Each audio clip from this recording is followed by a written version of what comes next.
What if the richest man in history did not build his empire on gold alone, but on a system so radical, so counterintuitive, that it turned the very idea of slavery upside down? This is not speculation. This is documented. In 1324, Mansa Musa, emperor of the Mali Empire, embarked on a pilgrimage to Mecca that would echo through centuries. He traveled with a caravan of 60,000 people, 60,000. Among them were 12,000 enslaved warriors, each carrying a 4-pound gold bar, each trained not to obey, but to lead. When he arrived in Cairo, he distributed so much gold that he destabilized the Egyptian economy for over a decade. European mapmakers, who had never even heard of Mali before, suddenly began drawing it at the center of the world. But they missed the real story. They saw the gold. They saw the spectacle. What they failed to understand was the machinery behind it, the human infrastructure that made such wealth possible. And that machinery was built, astonishingly, by slaves. Not the slaves of the transatlantic trade chain, dehumanized, stripped of all agency, but a unique class of individuals known in man as the Dayon Kuru, or royal slaves. These were not laborers in mines or fields. They were generals commanding armies of 50,000 men. They were governors ruling provinces larger than European kingdoms. They were tax collectors, diplomats, scholars, and advisors who stood at the emperor's right hand. How do we know this? Because the evidence survives not in myth, but in archives. The Parchment Vault contains declassified court records from Timbuktu that list slave commanders by name, title, and salary.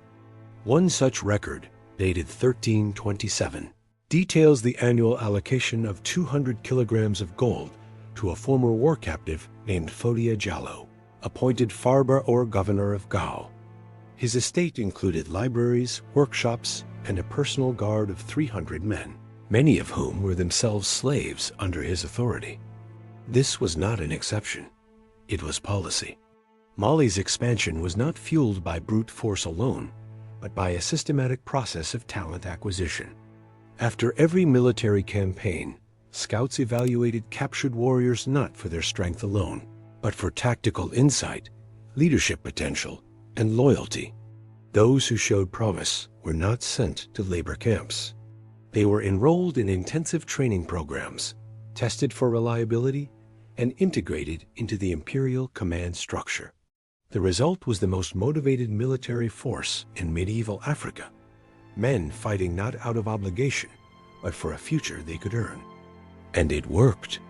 From a small kingdom along the Niger River, Mali grew to encompass 2 million square kilometers, larger than Alaska, larger than most modern nations. But military conquest was only half the story. The empire's true engine was trade. Mali controlled the trans-Saharan routes that moved gold from the south, salt from the north, ivory, spices, and textiles across continents. Managing this network required multilingual negotiators, financial experts, and cultural intermediaries. Where did Mali find them? In the very kingdoms it conquered. A captured merchant from Ghana became head of the Department of Trade. A scholar from Songhai was placed in charge of Timbuktu's manuscript libraries. This was not exploitation in the European sense. It was integration. The empire treated human beings as capital, not disposable cargo, but strategic assets to be developed and deployed. Even the legal framework reflected this. The Kourakan Fauga, Mali's oral constitution, granted slaves the right to own property, marry freely, and petition the courts. These rights did not erase the injustice of bondage, but they created a space for agency within it. And in a world where most free peasants owned nothing, that agency was revolutionary. Consider the role of women. In most medieval societies, a woman's status was fixed at birth. But in Mali, enslaved women could rise to positions of extraordinary influence. The most powerful example is Nana Keita, a woman captured in war who became royal griot, the keeper of imperial memory and advisor to the throne. According to oral histories preserved in the Parchment Vault, she mediated a succession crisis in 1341, effectively choosing the next emperor. Her authority was not symbolic. It was institutional. This fluidity extended to religion as well. Mali was an Islamic empire, but its practice of Islam was uniquely African. Islamic law forbade the enslavement of fellow Muslims, but permitted it for non-believers. This created a powerful incentive. Conversion to Islam often led to improved status, greater protection, and new opportunities. Over time, this voluntary process helped spread Islam across West Africa, not through conquest, but through inclusion. So why has this history been buried? First, because much of it was preserved orally, and European colonizers dismissed oral tradition as unreliable. Second, because it does not fit convenient narratives. Pro-slavery advocates wanted to portray Africans as naturally suited to bondage. Abolitionists wanted to frame slavery as a purely European evil. Neither had room for a system that was both oppressive and dynamic, both brutal and meritocratic. But the truth is more complex. The Mali Empire was neither a utopia nor a hellscape. It was a human society contradictory, adaptive, and deeply strategic. Its rulers understood that loyalty was more valuable than lineage, and they built a system that rewarded competence over birth. This is not a defense of slavery. The Mali system still rested on the violent capture of human beings. Families were torn apart. Freedom was denied. But to ignore the nuances, to reduce this history to a simple morality tale, is to erase the resilience, intelligence, and agency of those who lived within it. Many of the scholars who made Timbuktu a center of learning began as war captives. They brought knowledge of astronomy, medicine, and law from their homelands and, in Mali's relatively open intellectual environment, were allowed to develop and share it. By the 1500s, Timbuktu's libraries held hundreds of thousands of manuscripts, many authored by men and women who were legally classified as slaves. This constant influx of new perspectives made Mali a melting pot of African innovation. And it all collapsed not from within, but from without. When Portuguese traders arrived on the West African coast in the 1400s, they introduced a new model, the transatlantic slave trade. This was not about integration. It was about extraction. Bodies, not minds. Cargo, not capital. Kingdoms that once invested in human potential now found it more profitable to sell captives for immediate gain. The arrival of Europeans did not just end Mali's system. It corrupted the very concept of slavery across the continent. Today, we are left with fragments, court records, caravan ledgers, oral epics, satellite-mapped ruins. But together, they tell a coherent story. The enslaved were not just victims. They were participants, sometimes unwilling, sometimes ambitious, always human. And their legacy challenges us to rethink power, mobility, and the hidden architectures of history. Full primary sources including the 1327 Gao Governorship Decree, Timbuktu tax ledgers, and annotated translations of the Kurukan Faso are preserved in the Parchment Vault. Because when history defies expectation, we do not simplify it. We study it. We document it. We let the evidence speak. The story of Mansa Musa's empire cannot be told without confronting a fundamental paradox. How could a society built on human bondage also be one of the most advanced civilizations of its time? The answer lies not in contradiction, but in design. Mali's rulers did not see slavery as a moral failing to be hidden. They saw it as a strategic resource to be optimized. And nowhere is this more evident than in the empire's military architecture. Unlike European feudal systems, where command was inherited through bloodline, Mali's army was a meritocratic pipeline. Captured warriors were not discarded, they were assessed. Scouts looked for tactical brilliance, resilience under pressure, and the ability to inspire others even in defeat. Those who passed this evaluation entered a rigorous training system that fused Mande, martial tradition, with lessons from conquered peoples. The result was a hybrid military elite, unlike anything in medieval Africa. One declassified ledger from the Parchment Vault, recovered from a private collection in Bamako, lists the names of 47 slave commanders who led campaigns between 1320 and 1340. Each entry includes their origin kingdom, date of capture, promotion timeline, and annual gold allocation. Take the case of Kanku Demba, captured during the Songhai campaign of 1322. Within 3 years, he was commanding the western frontier, a region spanning over 300,000 square kilometers.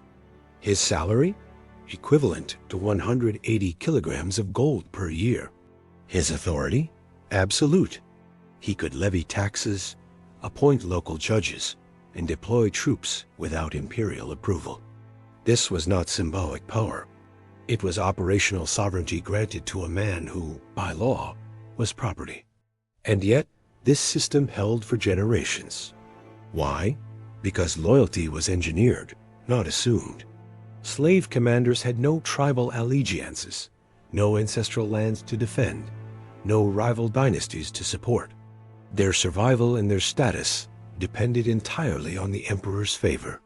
This made them not just loyal, but ruthlessly efficient.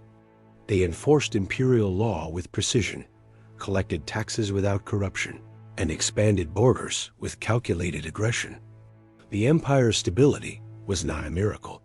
It was a product of institutional design. But military control was only one pillar. The second was economic integration. Mali's wealth came from trade, and trade required trust across cultural and linguistic divides. Who could be trusted to manage this? Again, the answer was slaves. A captured Berber merchant from the northern oases might speak 5 dialects and understand the intricacies of Saharan caravan logistics. Rather than imprison him, Mali's administrators offered him a position in the Office of Trans-Saharan Commerce. His knowledge became state asset. His former enemies became his colleagues. This was not charity. It was statecraft. The Parchment Vault holds a 14th century inventory from the Timbuktu customs house that lists 12 senior officials, all identified as former captives overseeing the flow of gold, salt, copper, and textiles. Their signatures appear alongside imperial seals, confirming their legal authority. Even more striking is the evidence from Timbuktu's scholarly community. By the 5th-10th century, the city housed over 180 private libraries and 3 major universities. Many of the scholars who wrote, copied, and taught in these institutions began as war captives. A manuscript titled The Stars of the Niger, dated 1423, bears the name of its author. Abu Bakr al-Songhai, formerly a prince of Gao, captured at age 16, later appointed chief astronomer of Sankar University. His work includes detailed star charts and calculations for determining prayer times across West Africa. This was not possible in a system that treated captives as mere labor. It required an environment that valued knowledge over origin. And Mali provided that environment, not out of benevolence, but out of necessity. An empire that spanned deserts, rivers, and forests needed adaptable minds, not obedient bodies. The third pillar was legal and social fluidity. While European serfs were bound to the land for life, Mali's slaves could accumulate wealth, marry into noble families, and even own slaves of their own. Court records from Jen, digitized and archived in the Parchment Vault, show cases where slave plaintiffs sued freeborn citizens and won. One case from 1338 involves a former captive named Fanta Sissoko, who successfully claimed ownership of a salt mine after proving she had invested her own gold in its operation. The judge's ruling cites the Kurukan Fauga. Property belongs to the one who cultivates it, not the one who claims it by birth.